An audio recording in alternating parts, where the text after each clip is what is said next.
Sa 7 bilyong tao sa mundo, halos 6 na bilyon ang may cellphone.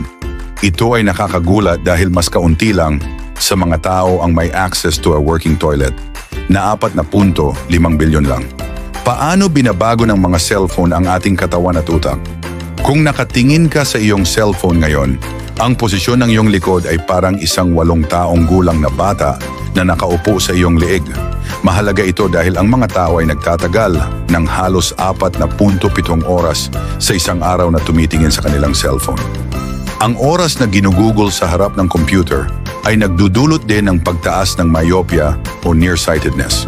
Noong dekada 1970, tungkol sa 1/4 ng populasyon ang may myopia, ngunit ngayon halos kalahati na ang apektado at sa ilang bahagi ng Asia, 80% hanggang 70% ng populasyon ang may nearsightedness. Minsan, mahirap iwan ang iyong cellphone. Halimbawa, ang laro na Candy Crush ay nagbibigay sa iyo ng maliit na gantimpala na nagiging sanhi ng pagpapalabas ng dopamine sa utak mo. Ang mga maliit na gantimpalang ito, kasama ng bagong nilalaman, ay lumikha ng tinatawag na compulsion loop na parang pagkagumon sa nikotina o cocaine.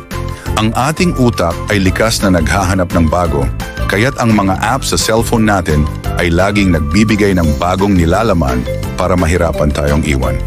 Dahil dito, 73% ng mga kabataan na nasa edad 18 hanggang 29 ay gumagamit ng kanilang smartphone para maiwasan ang pagka-bored, imbes na magbasa ng libro o makipag-chat sa ibang tao. Tinatawag itong nomophobia, ang takot o pag-aalala na walang cellphone. Binabago rin ng smartphones ang mga pattern ng utak. Ang alpha rhythms ay kaugnay ng relaxation o kapag naglalakbay ang isip mo, habang ang gamma waves ay kaugnay ng pagbibigay pansin. Kapag ang cellphone ay tumatawag, ang power ng alpha waves ay tumataas.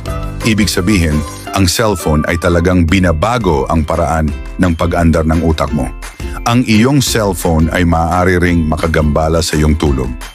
Ang screen nito ay nagpapalabas ng asul na liwanag na nagpapalit ng ating circadian rhythms na nagpapababa sa oras ng malalim na tulog.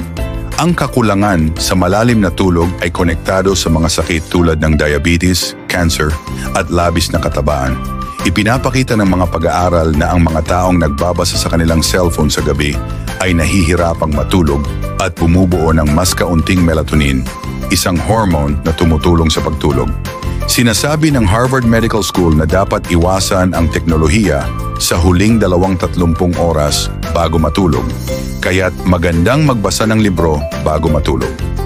Gayunpaman, ang mga smartphones ay nakapagpapabago ng ating kakayahan na makakuha ng impormasyon, lalo na sa mga mahihirap at minoryang grupo.